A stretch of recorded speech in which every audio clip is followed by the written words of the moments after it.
یہ زندگی خوشی اور غم سے مل کر بنی ہے، ایک ہی کام سب کو کرنا ہے، یعنی جینا ہے اور مرنا ہے۔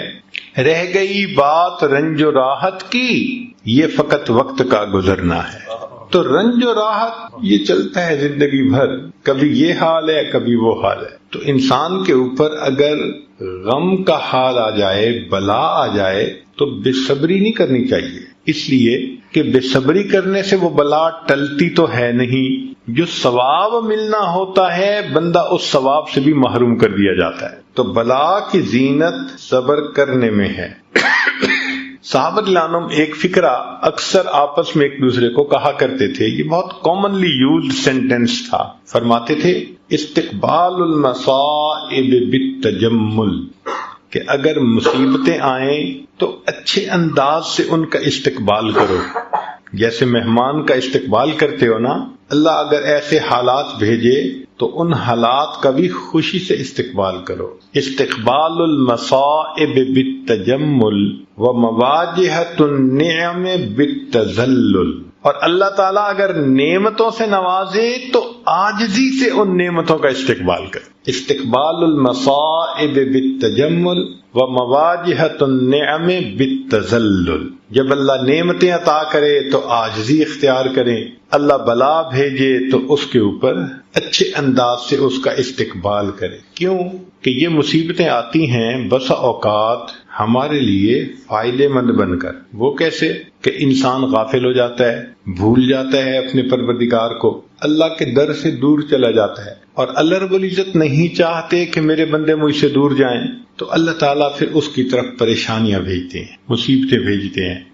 جب پریشانی آتی ہے، مصیبت آتی ہے تو خدا یاد آتا ہے، پھر خدا کے گھر آتے ہیں۔ کاروبار میں اونچ نیچ ہو جائے، جو 5 نمازیں بھی نہیں پڑھتا تھا وہ اب بیٹھا ہوا تہجد بھی پڑھ رہا ہے، وہ اب تسبیح بھی کر رہا ہے، اور جی کاروبار میں کچھ پرابلم ہو گیا۔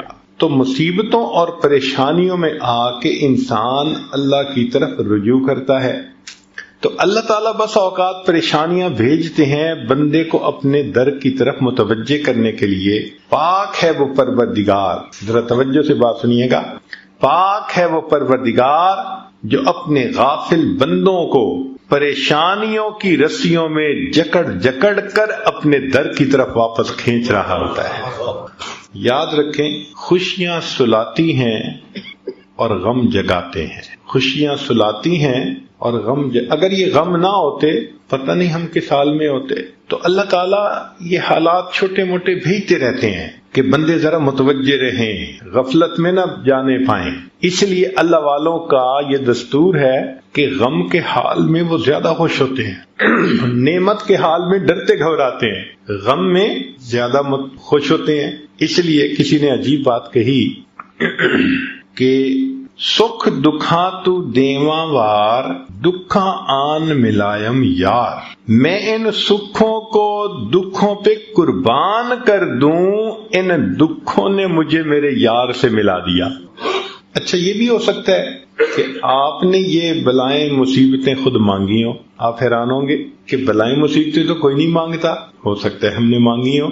وہ کیسے؟ متوجہ ہو ذرا، ہم نے دعا مانگی اللہ قیامت کے دن اپنے حبیب صلی اللہ علیہ وسلم کے ہاتھوں حوض کوثر کا جام عطا فرما دینا، اور اللہ نے دعا قبول کر لی، مگر عمل تو ایسے ہیں نہیں، دعا قبول ہو گئی تو کیسے ملے گا وہ جام؟ تو پھر اللہ تعالیٰ ایسے بندے کی طرف کچھ چھوٹی پریشانیاں، کچھ مصیبتیں، کچھ حالات بھیج دیتے ہیں۔ اگر وہ بندہ ان حالات پہ صبر کرتا ہے، اس کو بہانہ بنا کر اللہ اس کو یہ نعمت عطا فرما دیتے ہیں۔ آپ نے دیکھا ہوگا کہ بچہ جب اپنے آپ کو گندا کر لیتا ہے تو ماں اس کو پھر دھوتی ہے، نہلاتی ہے۔ اب بچے کی رونے کی آوازیں آ رہی ہیں تو آپ پوچھیں بچہ کیوں رو رہا ہے، اس کی ماں کدھر ہے؟ جی ماں پاس ہی تو ہے، تو اس کو چپ کیوں نہیں کروا رہی؟ ماں ہی تو رلا رہی ہے۔ تو وہ کہے گا ماں تو بچے کو نہیں رلاتی، تو جواب ملے گا جی بچہ گندا ہو گیا تھا، وہ اس کو دھو کے اس کو محبت کی وجہ سے گندا نہیں دیکھ سکتی، وہ اس کو دھو کے صاف ستھرا کر کے سینے سے لگانا چاہتی ہے۔ اللہ تعالیٰ بھی اپنے بندوں کو گناہوں کی نجاست میں لچھڑا نہیں دیکھ سکتے۔ جب بندے ایسے کر بیٹھتے ہیں، فرمایا ما اصابکم من مصیبت فبما کسبت ایدیکم، ہاتھوں کی کمائی ہوتی ہے تو ہم پھر مصیبتیں بھیج کے میرے بندو تمہیں پاک صاف کر لیتے ہیں تاکہ ہماری رحمت سے تمہیں حصہ نصیب ہو سکے۔ نعمت کی زینت شکر کے ادا کرنے میں اور بلا کی زینت صبر کرنے میں۔ اور تیسری بات فرمائی کہ محسن کی زینت احسان کو نہ جتلانے میں ہے۔ اگر ہمیں کسی کے ساتھ بھلائی کرنے کا اللہ موقع عطا فرما دے تو ہمیں چاہیے کہ جتلائیں نہ۔ کیوں؟ نیکی کر دریا میں ڈال، اگر جتلا دیا تو وہ نیکی کا بدلہ مل گیا۔ فرمایا لا تبطلوا صدقاتکم بالمن والاذی، تم اگر صدقات بھی دیتے ہو تو ان کو احسان چڑھا کے ضائع مت کرو۔ ہمارے مشائخ دائیں ہاتھ سے اس طرح نیکی کرتے تھے کہ بائیں ہاتھ کو پتہ نہیں چلا کرتا تھا، اور آج ہمارا بالکل وہی حال ہے، ہم دائیں ہاتھ سے اس طرح گناہ کرتے ہیں کہ بائیں ہاتھ کو پتہ نہیں چلنے دیتے۔ تو جس طرح ہم گناہوں کو چھپا لیتے ہیں، ہمارے مشائخ نیکیاں کر کے ان کو اس طرح چھپا لیا کرتے تھے۔ امام اعظم حنیفہ رحمۃ اللہ علیہ گرمی کے موسم میں سخت دھوپ کے اندر کھڑے ہیں، پسینہ آ رہا ہے، ایک واقف کار وہاں سے گزرا، اس نے کہا حضرت چلچلاتی دھوپ ہے، پسینہ آ رہا ہے اور آپ دھوپ میں کھڑے ہیں، یہ دیوار کے سائے میں آ جاتے، چھاؤں میں آ جاتے۔ تو حضرت نے فرمایا کہ نہیں، میں چھاؤں میں کھڑا نہیں ہوں گا۔ اس نے پوچھا کیوں؟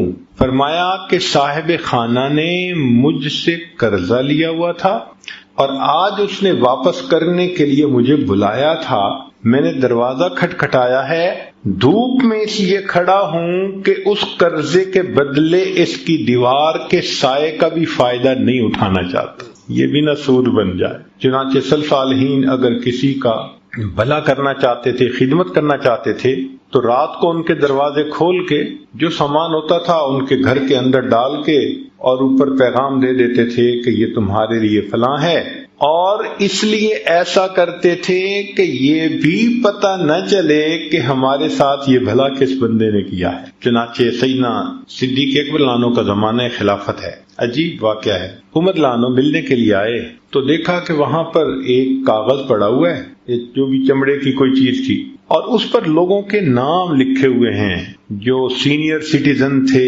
زیادہ بوڑھے تھے یا معذور لوگ تھے، ہینڈی کیپ تھے، اور ان کو خدمت کی ضرورت تھی، اور جس نے ان کی خدمت ذمے لی ان کا بھی نام آگے لکھا ہوا تھا۔ اس کی خدمت اس نے ذمے لے لی، اس کی اس نے لے لی، اس کی اس نے۔ ایک جگہ ایک بڑھیا کا نام لکھا ہوا تھا، آگے جگہ خالی تھی، تو عمر لانو نے اس بڑھیا کا نام بھی نوٹ کر لیا اور اس کا گلی، مکان، ایڈریس بھی نوٹ کر لیا، اور کہا کہ بھائی اس کی خدمت میں کروں گا۔ اب بوڑھی عورت کی کیا خدمت کرنی ہوتی تھی کہ اس کے گھر میں جاتے تھے، جھاڑو دے دیتے تھے، برتن دھو دیتے تھے، باہر سے پانی بھر کے اس کو گھر میں پہنچا دیتے تھے۔ ان کاموں کے ہونے سے اس بڑھیا کو آسانی ہو جاتی تھی، وہ پردے میں رہ کے زندگی گزارے۔ عمر لانو نے فجر کی نماز پڑھی، بڑھیا کا دروازہ کھٹکھٹایا، پوچھا کون؟ اماں میں خدمت کے لیے حاضر ہوا ہوں۔ اس نے بھائی خدمت کرنے والا تو کوئی آیا تھا، وہ خدمت کر کے چلا گیا۔ اچھا ٹھیک ہے۔ اگلے دن فجر کی بجائے تہجد پڑھ کے آئے، دروازہ کھٹکھٹایا، اس نے پوچھا کون؟ اماں خدمت کرنے کے لیے آئے۔ بھائی خدمت کرنے والا تو آیا تھا، کر کے چلا گیا۔ اماں وہ کون تھا؟ نہ میں نے کبھی نام پوچھا، نہ اس نے کبھی نام بتایا۔ اماں اس کا قد کاٹ کیسا تھا، شکل کیسی تھی؟ بھائی وہ جب آتا تھا تو دروازے سے کہتا ہے پردہ کر لو، میں کمرے میں چلی جاتی ہوں، وہ سارے کام کر کے جاتے ہوئے بتا دیتا ہے جی پردہ ختم ہو گیا، دروازہ بند کر کے چلا جاتا ہے، آج تک میں نے اس کی شکل بھی نہیں دیکھی۔ عمر لانو بڑے حیران، یہ کون جواں مرد ہے، خدمت بھی کرتا ہے تو ایسے کہ پتہ بھی نہیں چلنے دیتا، اور تہجد کے وقت خدمت ہو چکی۔ وہ بھی عمر بن الخطاب تھے۔ اب اگلے دن عشاء کی نماز پڑھ کے وہ آئے اور بڑھیا کے گھر کے قریب کسی جگہ اوٹ میں بیٹھ گئے کہ میں دیکھتا ہوں کون آتا ہے۔ فرماتے ہیں کہ جب رات گہری ہو گئی، پن ڈراپ سائلنس، ہاتھ بھی بندے کو نہیں دکھائی دیتا تھا، اتنا اندھیرا ہو گیا۔ اس وقت میں نے دیکھا کہ ایک آدمی آہستہ آہستہ چلتا ہوا اس بڑھیا کے گھر کے دروازے کے قریب پہنچ رہا ہے۔ تو میں اٹھا اور میں نے پوچھا من انتا، تو کون ہے؟ تو جواب میں امیر المومنین سیدنا صدیق اکبر لانو کی آواز آئی، میں ابو بکر ہوں۔ میں نے کہا امیر المومنین رات میں اس اندھیرے میں اس بڑھیا کی خدمت کرنے کے لیے آپ؟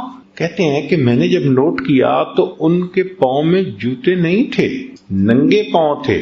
تو میں نے پوچھا کہ امیر المومنین آپ کے پاس جوتے ہیں نہیں یا آپ گھر اتار کے آئے؟ تو ابو بکر صدیق نے جواب دیا کہ عمر رات کا وقت ہے، لوگ سوئے ہوئے ہیں، میں نے اپنے جوتوں کو گھر اتار دیا کہ میرے چلنے کی آہٹ سے، جوتوں کی آہٹ سے کسی نیند والے بندے کی نیند میں خلل بھی نہ ہے. احسان کرتے تھے اس طرح کہ دوسرے کو پتہ نہیں چلنے دیتے. بعد کے بزرگوں میں سے ایک بزرگ کا واقعہ سن لیجئے. عبداللہ ابن مبارک رحمۃ اللہ علیہ مشہور محدثین میں سے ہیں. اسماء الرجال کی کتب میں ان کو امیر المؤمنین فی الحدیث کے الفاظ بھی کہے گئے ہیں، اور یہ امام اعظم ابو حنیفہ رحمۃ اللہ علیہ کے خاص شاگردوں میں سے تھے. جب جاتے تھے تو امام احمد بن حنبل رحمۃ اللہ علیہ اپنی جگہ سے اٹھ کر ان کو اپنے مصلی پہ بٹھاتے تھے اور فرماتے تھے کہ مشرق اور مغرب کے عالم ہمارے پاس آ گئے. ایسی اللہ نے شان عطا کی تھی. ایک وقت میں 40,000 طلباء ان کے پاس بیٹھ کر حدیث مبارکہ پڑھا کرتے تھے.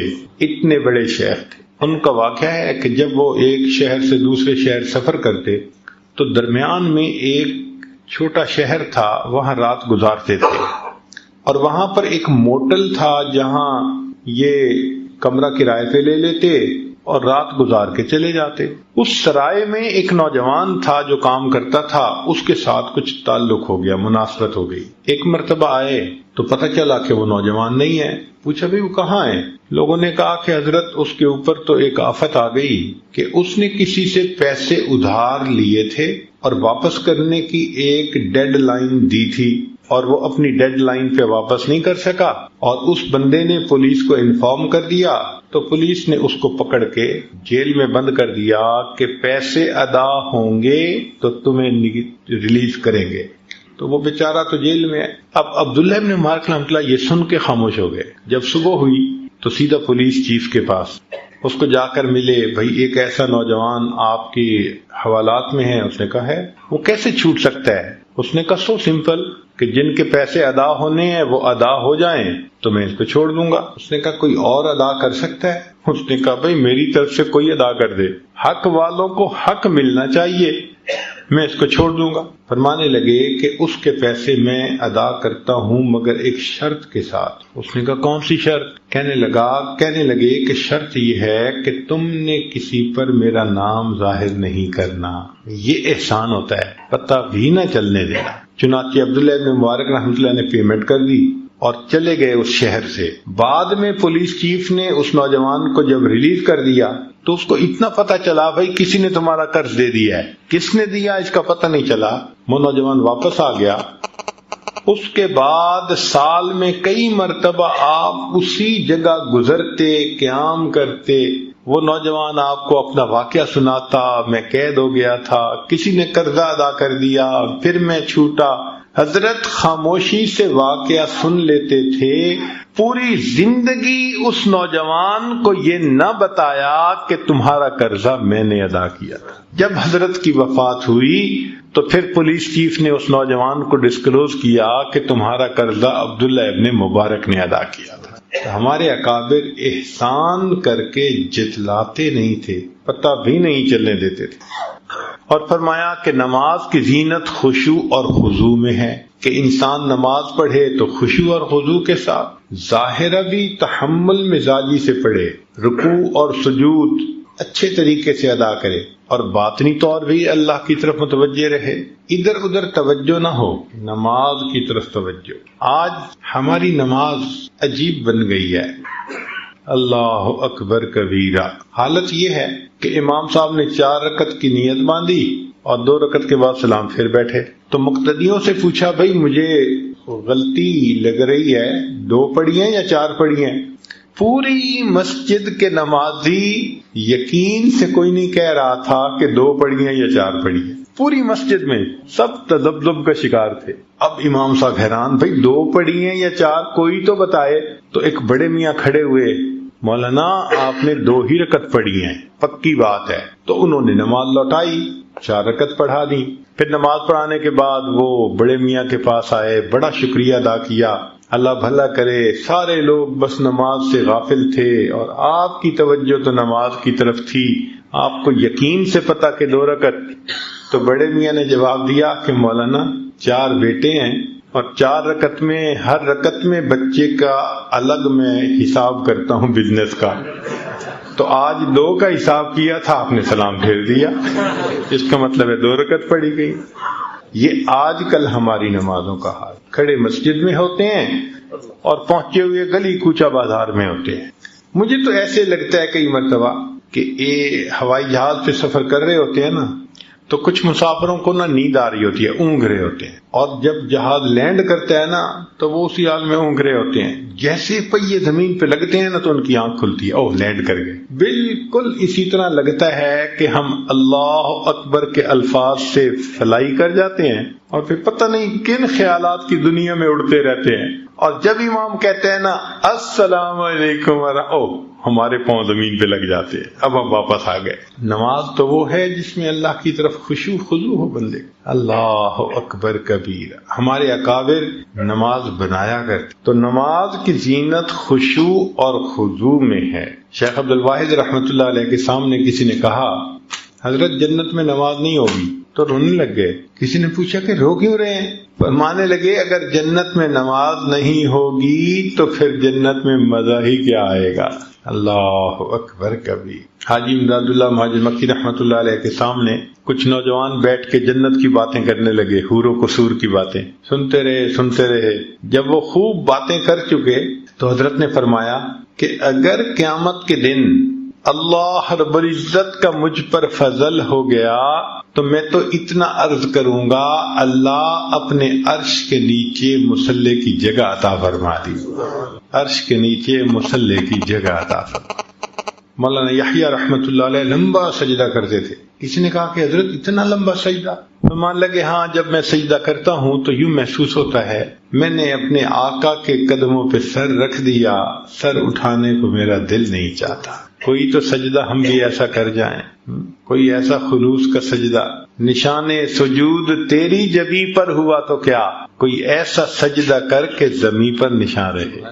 تو اس نماز کو بنانے کی ضرورت ہے. اور ہم نے دیکھا کہ آج کل نوجوان نوافل چھوڑنے کے عادی بنتے جا رہے ہیں. عادتاً نفل نماز چھوڑ دیتے ہیں یا سنت غیر موقدہ چھوڑ دیتے ہیں. عذر ہو اور بات ہے, وقت بھی ہے, مسجد میں بھی ہیں, تو پھر کیوں چھوڑتے ہیں بھائی؟ عبداللہ ابن عباس نے فرمایا کرتے تھے کہ جس بندے کی فرض نماز کے اندر کوئی کمی ہوگی اللہ تعالیٰ کی رحمت سے امید کرتے ہیں کہ وہ اس کے بدلے نفل نمازوں کو قبول فرما لیں گے. تو اگر کمپنسیشن نفلوں سے ہو جائے گی تو مزے ہیں ہمارے. پتہ نہیں یہ نفل کس نماز کی کمپنسیشن ہو جائے گی. اس لیے نفل چھوڑا نہ کریں, پڑھ لیا کریں. نفل چھوڑا نہ کریں, پڑھ لیا کریں.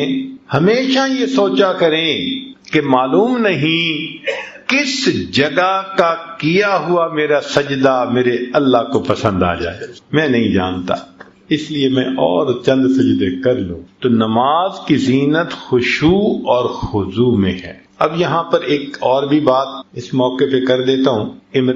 امام ربانی مجدد ثانی رحمۃ اللہ علیہ نے اپنے مکتوبات میں ایک عجیب بات لکھی ہے.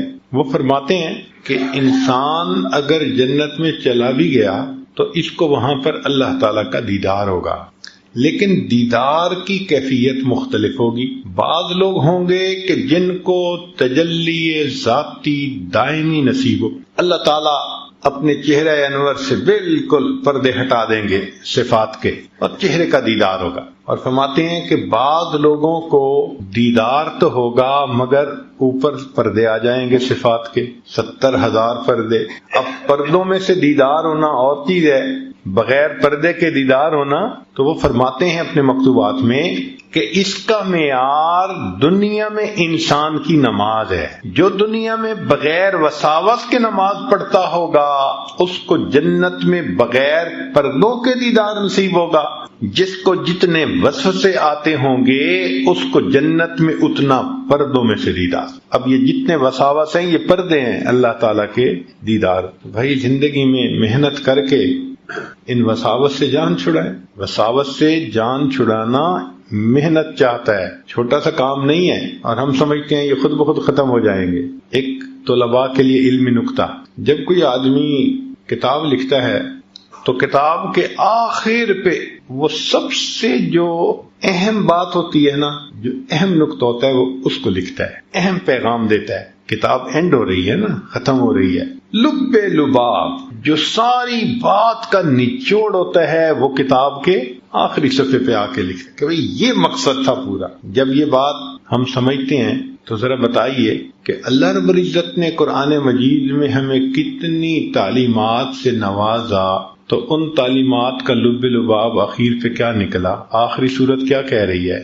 قل اعوذ برب الناس ملک الناس الہ الناس من شر الوسواس الخناس۔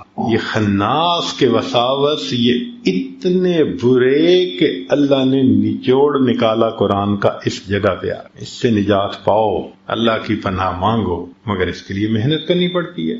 نماز بنانے میں ایک اصول یاد رکھیں کہ نماز بنتی ہے بار بار نماز کی مشق کی جائے اور نماز کے باہر اللہ کا ذکر کیا جائے۔ اس کی مثال یوں سمجھیں کہ ایک آدمی اگر ہیوی ویٹ باکسنگ چیمپئن شپ کا مقابلہ کرنا چاہتا ہے تو آپ اس کو دیکھیں گے، کبھی تو وہ جاگنگ کر رہا ہوگا اور کبھی وہ جمپ کر رہا ہوگا اور کبھی وہ سپرنگ کھینچ رہا ہوگا اور کبھی لٹک رہا ہوگا اور کبھی ایک چمڑے کا تکیہ اس کو مکے مار رہا ہوگا۔ یہ سارے کام وہ کیوں کرتا ہے؟ اس لیے کہ اس کو یہ پتا ہے کہ میں جتنی تیاری کروں گا، جب میں رنگ کے اندر داخل ہوں گا تو اتنی بہتر پرفارمنس میں دکھا سکوں گا۔ اور اگر کوئی بندہ مقابلے کا فیصلہ تو کر لے اور اپنی محنت نہ کرے، کوئی کہے بھی صحیح بھائی تمہارا تو مقابلہ ہے، کہتے ہیں جی رنگ میں جاؤں گا تو دیکھی جائے گی، تو یہ تو پھر پہلے منٹ میں ہی ٹیکنیکل ناک آؤٹ ہو جائے گا۔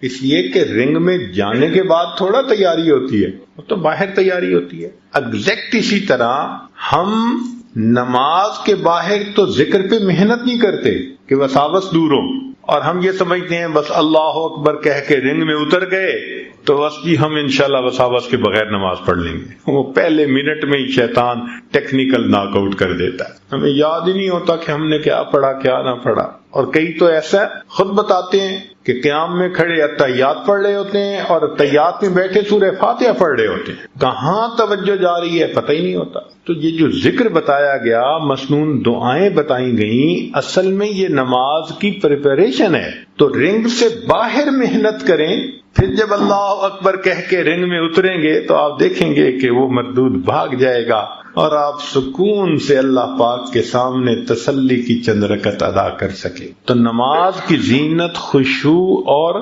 خضوع میں ہے۔ اور پانچویں چیز فرمائی کہ خوف کی زینت گناہوں کے چھوڑنے میں ہے۔ اب ایک بندہ کہے جی میرے دل میں اللہ کا بڑا خوف ہے اور آنسو تو بہائے گناہ نہ چھوڑے، تو اس کا مطلب ہے کہ خوف نہیں ہے۔ جب خوف ہوتا ہے تو بندہ پھر دور ہٹتا ہے۔ آپ دیکھیں سانپ دیکھنے میں کتنا خوبصورت ہوتا ہے، کبھی ہاتھ لگایا آپ نے کہ جی کتنا بہترین ڈیزائن بنا ہوا ہے اور کتنی اس کی جو ہے نا ملائم سکن ہے، ذرا پکڑ کے تو دیکھو گے کتنا بھائی۔ ہم کیوں دور بھاگتے ہیں؟ ہمیں خوف ہوتا ہے، بجلی سے دور جاتے ہیں، سانپ سے دور بھاگتے ہیں، اس لیے کہ ہمیں خوف ہوتا ہے کہ نقصان ہوگا۔ اسی طرح جب دل میں اللہ کا خوف آ جائے تو بندہ گناہوں سے دور بھاگتا ہے، وہ سمجھتا ہے کہ اس سے میرا نقصان ہو جائے۔ ایک اور نقطہ یاد رکھیں، ایک لفظ ہے حزن اور ایک ہے خوف۔ حزن کہتے ہیں اندر کے غم کو اور خوف کہتے ہیں باہر کے صدمے کو۔ تو حزن انسان کو کھانا پینا چھڑوا دیتا ہے۔ غم زدہ وہ بندہ کھانے کو دل ہی نہیں چاہتا، بیٹا فوت ہو جائے نہ ماں کھائے گی نہ باپ کھائے گا کھانا، وہ جی دل ہی نہیں چاہتا۔ کاروبار میں نقصان ہو جائے کھانے کو دل نہیں چاہتا، طالب علم فیل ہو جائے کھانے کو اس وقت دل نہیں چاہتا، بیوی کو خامن ڈانٹ ڈپٹ کے چلا جائے کھانے کو دل نہیں چاہتا۔ تو مقصد یہ کہ حزن کی وجہ سے انسان کا کھانا پینا چھوٹ جاتا ہے۔ مشائخ نے لکھا خوف خدا کی وجہ سے انسان کے گناہ چھوٹ جاتے ہیں۔ جس طرح حزن کی وجہ سے کھانا چھوٹ جاتا ہے، اس طرح خوف کی وجہ سے انسان سے گناہ چھوٹ، خود بخود گناہوں سے وہ بچتا ہے۔ تو خوف کی زینت گناہوں کے چھوڑ دینے میں ہے۔ امام غزالی رحمۃ اللہ علیہ فرماتے ہیں کہ سب سے بڑا عالم وہ ہے جس پر گناہوں کی مضرتیں زیادہ کھل جائیں۔ ہم تو سمجھتے ہیں نا کہ بڑا عالم وہ کہ جس کو باتیں بڑی آتی ہوں، نہیں، امام غزالی رحمۃ اللہ فرماتے ہیں کہ سب سے بڑا عالم وہ ہے جس پر گناہوں کے نقصانات زیادہ کھل جائیں۔ کیوں؟ پھر وہ گناہوں سے بچے گا۔ یہ بڑا عالم، یہ بڑا عالم ہے کہ گناہوں کی مضرتیں اس پر زیادہ۔ نبی علیہ السلام کی خدمت میں ایک صحابی آئے، اے اللہ کے نبی صلی اللہ علیہ وسلم، میں بڑا عبادت گزار بننا چاہتا ہوں۔ نبی علیہ السلام نے فرمایا اتق المحارم تکن اعبد الناس، گناہوں کو چھوڑ دو تم سب سے بڑے عبادت گزار بن جاؤ گے۔ تو گناہوں کو چھوڑنا یہ خوف کی زینت ہے۔ پھر اس کے بعد فرمایا کہ طالب علم کی زینت عاجزی میں ہے۔ کوئی طالب علم ہو، اسٹوڈنٹ ہو، تو اس کو عاجز بن کے رہنا چاہیے۔ اگر عاجزی نہیں ہوگی تو علم بھی حاصل نہیں ہوگا۔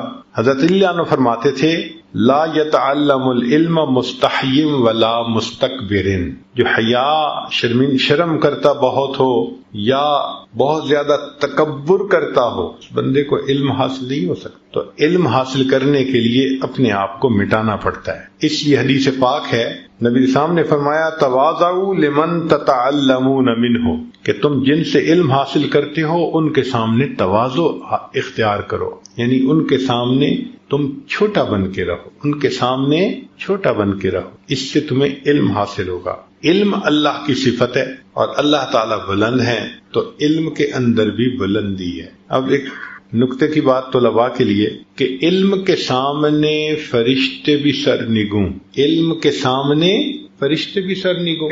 حضرت آدم علیہ السلام کے سامنے فرشتے ہار گئے نا، اور سجدہ کیا انہوں نے، تو کس وجہ سے سجدہ کیا؟ کہ آدم علیہ السلام کے پاس علم الاشیاء تھا جو فرشتوں کے پاس نہیں تھا، اس وجہ سے اللہ نے فرشتوں کو حکم دیا کہ تم آدم علیہ السلام کی طرف سجدہ کرو۔ تو علم کے سامنے فرشتے بھی سرنگوں اور علم کے سامنے انبیاء بھی سرنگوں۔ بات عجیب لگے گی مگر ہے حقیقت۔ سورہ کہف کے اندر ہم پڑھتے ہیں حضرت موسیٰ علیہ السلام اللہ کے پیغمبر ہیں اور خضر علیہ السلام اللہ کے ولی ہیں، مگر حضرت موسیٰ علیہ السلام شاگرد بن کر بیٹھے ہیں اور کہتے ہیں کہ جی مجھے مما علمہ کا، جو آپ کو اللہ نے علم دیا اس میں سے آپ مجھے بھی سکھا دیجیے۔ تو علم کے سامنے فرشتے بھی سرنگوں، علم کے سامنے انبیاء بھی سرنگوں، اور علم کے سامنے دنیا کے بادشاہ بھی سرنگوں۔ چنانچہ کتنا مار ایسا ہوا کہ علماء کے انتظار میں وقت کے بادشاہ ایک ایک گھنٹہ انتظار میں رہتے تھے، درس حدیث ختم ہوتا تھا تب ان کے ساتھ مصافحہ کیا کرتے تھے۔ تو علم کے سامنے وقت کے بادشاہ بھی سرنگوں۔ ساتویں چیز فرمائی کہ علم کی زینت حلم میں ہے، علم کی زینت حلم میں۔ اللہ تعالیٰ اگر کسی کو علم حاصل عطا فرمائے تو اس کو چاہیے کہ وہ حلم بھی اپنے اندر پیدا کرے۔ اللہ تعالیٰ نے علم کو اور حلم کو ایک جگہ پر اکٹھا ذکر فرمایا، وَقَانَ اللَّهُ عَلِيمًا حَلِيمًا، اللہ علیم بھی ہے حلیم بھی ہے۔ اور واقعی یہ بات بڑی عجیب ہے، ہم تو غلطی معاف کر دیتے ہیں نا کہ ہمیں غلطی کی پوری سچویشن کا پتہ نہیں ہوتا، تھوڑا سا پتہ ہوتا ہے۔ اللہ تعالیٰ تو بندے کو اس وقت بھی جانتے ہیں جب گناہ کا ارادہ کرتا ہے، جب گناہ کے لیے جا رہا ہوتا ہے، پھر اس وقت بھی دیکھتے ہیں جب گناہ کر رہا ہوتا ہے، پھر اس کے بعد وہ بندہ آ کے معافی مانگ لیتا ہے، اللہ اس کے ساتھ حلم کا معاملہ فرما دیتا۔ تو علم کے ساتھ حلم کا اکٹھا ہو جانا یہ عجیب نعمت ہے۔ اور نبی علیہ السلام کی مبارک زندگی کو دیکھیں،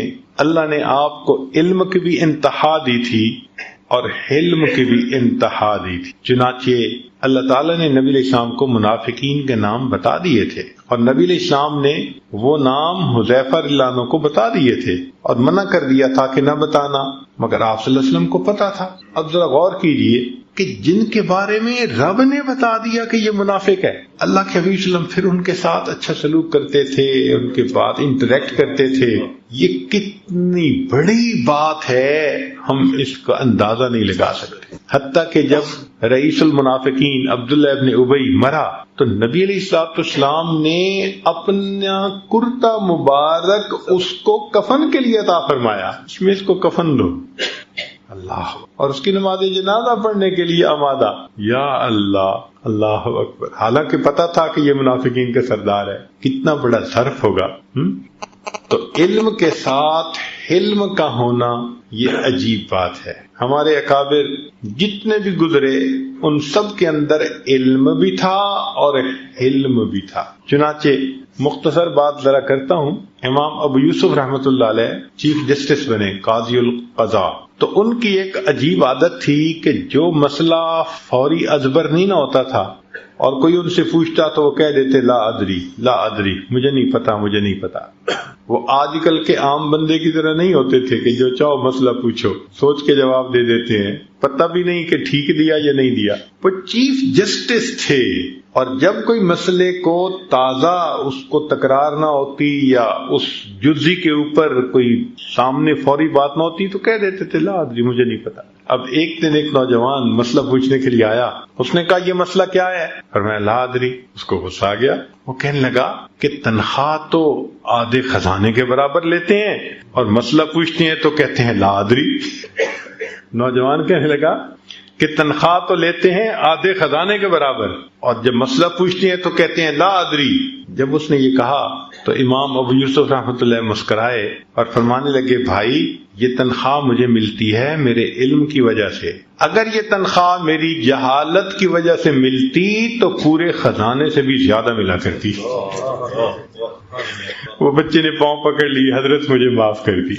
علم ہو تو پھر حلم بھی ایسا۔ اور آج آپ دیکھیں کہ ہم جو دیندار کہلاتے ہیں حلم نہیں ہے آپس۔ ایک مسجد ہے، اس کے 2 نمازی ہیں، ادھر بھی ٹوپی، ادھر بھی ٹوپی، ادھر بھی داڑھی، ادھر بھی داڑھی، الجھ رہے ہیں آپس، ایک دوسرے کی لگ پلنگ ہو رہی ہوتی ہے، اندر اندر ایک سرد جنگ چل رہی ہوتی ہے۔ مومن کا تو یہ معاملہ نہیں ہوتا۔ تو اللہ تعالیٰ اگر علم عطا کرے تو علم کے ساتھ حلم بھی اللہ سے مانگنا چاہیے۔ چنانچہ نبی علیہ الصلوۃ والسلام کو اللہ نے کتنا حلم عطا فرمایا تھا۔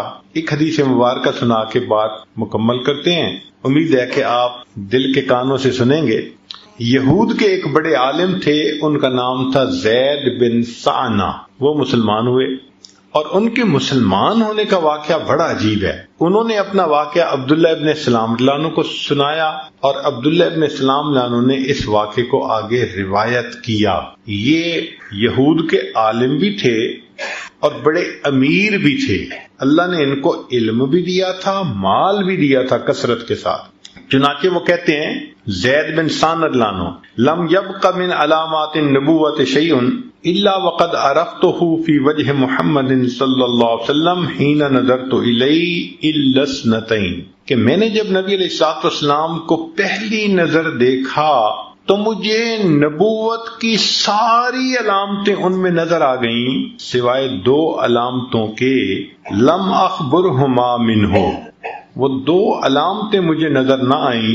کون کون سی علامت تھی لکھی ہوئی تورات اور انجیل میں؟ کہ یسبق حلمہ غضبہ، کہ وہ آخری پیغمبر جو ہوں گے ان کا حلم ان کے غضب کے اوپر غالب ہوگا۔ ایک تو یہ نشانی تھی، اور دوسرا ولا یزیدہ شدت الجہل علیہ الا حلما، کہ ان کے ساتھ کوئی جتنا جہالت کا معاملہ کرے گا ان کا حلم اتنا بڑھتا چلا جائے گا۔ مجھے ساری علامتیں نظر آ گئیں سوائے ان 2 علامتوں کے۔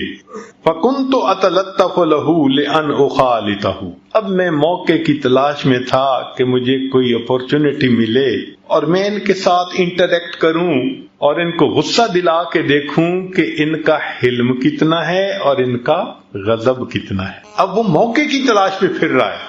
کہتے ہیں قال فخرج رسول اللہ صلی اللہ علیہ وسلم یوم من الایام من الحجرات، نبی اسلام ایک دن اپنے حجرے سے باہر تشریف لائے، ومعه علی بن ابی طالب، اور علی ابن ابی طالب عنہ ان کے ساتھ تھے، فاتاہ رجل علی راحلته کالبدوی، ایک بندہ اپنی سواری پر آیا جیسے بدو ہوتا ہے دیہاتی بندہ، وہ اپنی سواری پہ سوار ہو کر آیا، فقال، اور یہ کہنے لگا یا رسول اللہ، اے اللہ کے رسول صلی اللہ علیہ وسلم، ان قریۃ بنی فلان قد اسلموا، فلاں بستی کے لوگ مسلمان ہوئے، وقد اصابتہم سنۃ وشدۃ، اور ان کو فاقہ، تنگ دستی، قحط سالی نے گھیر لیا، فَإِنْ رَأَيْتَ أَن تُرْسِلَ إِلَيْهِمْ بِشَيْءٍ تُعِينُهُمْ بِهِ فَعَلْتَ، اگر آپ ان کو ہیلپ آؤٹ کرنا چاہتے ہیں تو میں جا رہا ہوں، آپ مجھے کچھ پیسے دیں، میں پہنچا دوں گا، ان کی مدد ہو جائے گی۔ فَلَمْ يَكُمْ مَعَهُ شَيْءٌ، اللہ کے حبیب صلی اللہ علیہ وسلم کے پاس دینے کے لیے کچھ بھی اس وقت نہیں تھا۔ فَدَنَوْتُ مِنْهُ، زید کہتے ہیں کہ میں نے جب یہ سچویشن دیکھی نا تو میں نے کہا بڑا اچھا موقع بن رہا ہے۔ فَدَنَوْتُ مِنْهُ، میں ان کے قریب ہو گیا۔ فقال، اور میں نے کہا، یا محمد، اے محمد صلی اللہ علیہ وسلم، ان رأیت ان تبیعنی تمرا معلوما من حائط بنی فلان الی اجل کذا و کذا، کہ اگر آپ مجھے فلاں باغ کی کھجوریں اس ریٹ پر بیچنے کا سودا کرتے ہیں تو میں آپ کو ایڈوانس پیمنٹ ابھی دے دیتا ہوں۔ میں نے ان کے سامنے ایک رائے پیش کی، آپ کو تو پیسے کی ضرورت ہے نا، تو آپ میرے ساتھ ڈیل کر لیں کہ فلاں باغ کی کھجوریں اس ریٹ پہ دیں گے تو میں آپ کو ایڈوانس ابھی پیمنٹ دے دیتا ہوں۔ فقال، نبی علیہ السلام نے فرمایا، لا یا اخا یہود، اے یہود کے بھائی نہیں، میں نے ایسا نہیں کرنا۔ ولیکن ابیعک تمرا معلوما الی اجل کذا و کذا، یہ جو تو نے باغ کی شرط لگائی ہے نا، کنڈیشن، اس کو ختم کر۔ ہاں، میں اتنے ریٹ پر تمہیں اتنی کھجوریں فلاں میعاد تک دے دوں گا، موٹی بات کرو۔ کہتے ہیں کہ میں تو انتظار میں تھا۔ فقلت نعم، میں نے کہا بہت اچھا۔ فبایعنی وآتیتہ 80 دینارا، اب ڈیل طے ہو گئی اور میں نے 80 دینار ادا کر دیے۔ فآتاہ الرجل، نبی علیہ السلام نے وہ 80 دینار اس بندے کو دے دیے کہ تم جا کے ان لوگوں کو دے دو جن کے اوپر قحط سالی کا معاملہ تھا۔ قال زید، زید کہتے ہیں، فلما کان قبل محل الاجل بیومین او ثلاثۃ، وہ جو ڈیٹ متعین تھی نا، ڈیڈ لائن تھی، اس میں ابھی 2 دن یا 3 دن باقی رہتے تھے۔ خرج رسول اللہ صلی اللہ علیہ وسلم فی جنازۃ رجل من الانصار، نبی علیہ السلام انصار کے کسی بندے کا جنازہ پڑھنے کے لیے نکلے۔ ومعہ ابو بکر، اور ان کے ساتھ ابو بکر بھی تھے، عمر، عثمان، فی نفر من اصحابہ، صحابہ کی ایک بڑی جماعت تھی، ابو بکر و عمر و عثمان سب ساتھ تھے۔ فلما صلی علی الجنازۃ اتیتہ، اب ذرا سمجھنے والی بات ہے کہ جب نبی علیہ السلام نے جنازہ پڑھا لیا تو وہ کہتے ہیں کہ میں آیا، اور پبلکلی سب کے سامنے، فاخذت بمجامع قمیصہ وردائہ ونظرت الیہ بوجہ غلیظ، میں نے نبی علیہ السلام کو کرتا اور تہبند کے جمع ہونے کی جگہ، یعنی یہ جو ہوتی ہے نا کمر ران کی یہ جگہ جہاں دونوں اوور لیپ کر رہے ہوتے ہیں، تو اس جگہ سے آ کے میں نے سب کے سامنے یوں زبردستی پکڑ لیا۔ وَنَظَرْتُ إِلَيْهِ بِوَجْهٍ غَلِيظٍ، اور بڑا غصے والا چہرہ بنا کے میں نے ان کی طرف دیکھا۔ ثم قلت، پھر میں نے کہا، الا تقضی یا محمد حقی، اے محمد صلی اللہ علیہ وسلم تم میرا حق کیوں نہیں دیتے؟ فواللہ، اللہ کی قسم، ما علمتکم یا بنی عبد المطلب لسیء القضاء مطل، اے بنی عبد المطلب کی اولاد، میں نے تم جیسا قرضے میں ادا کرنے میں سستی کرنے والا کوئی دیکھا ہی نہیں ہے۔ اب ذرا غور کیجئے کہ ایک تھا علیحدگی میں مانگنا، ایک ہے لوگوں کے سامنے، اور مانگنے سے پہلے کپڑے پکڑ کے کھینچا اور غصے کی نظر بنا، غصے کا چہرہ بنا کے دیکھا، اور پھر کیا، ابھی تو 3 دن باقی ہیں، وہ کہتے ہیں کہ میں نے کہا تم میرا حق کیوں نہیں دیتے، اور ساتھ قسم کھا کے ان کو خاندانی تانا دیا، اس لیے کہ عربوں میں خاندانی تانا دینا تو زندگی موت کا مسئلہ ہوتا تھا، عرب برداشت نہیں کر سکتے تھے کوئی ان کو خاندان کا تانا دے۔ اس خدا کے بندے نے خاندان کا تانا دیا، اللہ کی قسم بنی عبد المطلب کی اولاد تم قرضے کو ادا کرنے میں سارے کوتاہی کرنے والے ہو۔ اللہ اکبر۔ قال، زید کہتے ہیں، فنظرت الی عمر، اچانک میری نظر جو عمر لانوں پر پڑی، وعیناہ تدوران فی وجہہ، اور عمر لانوں کی نگاہیں تو میرے چہرے کے اوپر گڑی ہوئی تھی، وہ مجھے اس نظر سے دیکھ رہے تھے، اس لیے کہ عاشق تھے اور محب محبوب کے ساتھ کوئی زیادتی کرے اس کو کیسے برداشت کر سکتا ہے؟ تو عمر لانوں کی نگاہیں اس طرح تھیں۔ وہ کہتے ہیں، ثم قال، عمر لانو مجھے کہنے لگے، ای عدو اللہ، او اللہ کے دشمن، اتقول لرسول اللہ ما اسمعو، تو یہ الفاظ رسول اللہ صلی اللہ علیہ وسلم کو کہہ رہے جو الفاظ میں سن رہا ہوں. فوالذی بعثہ بالحق، قسم ہے اس ذات کی جس نے نبی علیہ السلام کو حق دے کر بھیجا. لولا ما احاذر فوتہ لضربت سیفی رأسک، اگر مجھے تیرا حق فوت ہونے کا ڈر نہ ہوتا کہ تجھے قتل کر دیں گے تو تیرا حق ہے تجھے دینا ہے، اگر یہ نہ ہوتا تو میں تلوار سے تمہاری گردن کو اڑا کے رکھ دیتا. یہ عمر لانو نے کہا. برداشت کیسے کر سکتے تھے کہ ان کے سامنے اللہ کے حبیب صلی اللہ علیہ وسلم کے ساتھ کوئی مس بہیو کرے؟ تو عمر لانو کی رگ فاروقی پھڑک گئی اور انہوں نے کہا اے اللہ کے دشمن، تم یہ الفاظ کہہ رہے ہو کہ جو میں سن رہا ہوں، اگر مجھے تمہارا حق فوت ہونے کا ڈر نہ ہوتا میں تلوار سے تمہاری گردن کو اڑا دیتا. ورسول اللہ صلی اللہ علیہ وسلم ينظر الى عمر فی سکون وتبسم، اور رسول اللہ علیہ وسلم عمر لانو کی طرف بڑے سکون اور بڑے تبسم کے ساتھ دیکھ رہے ہیں. ثم قال، پھر نبی علیہ السلام نے فرمایا یا عمر، اے عمر، انا وہو الى غیر ھذا منک احوج، میں اور یہ تیرے کسی اور رویے کے مستحق تھے.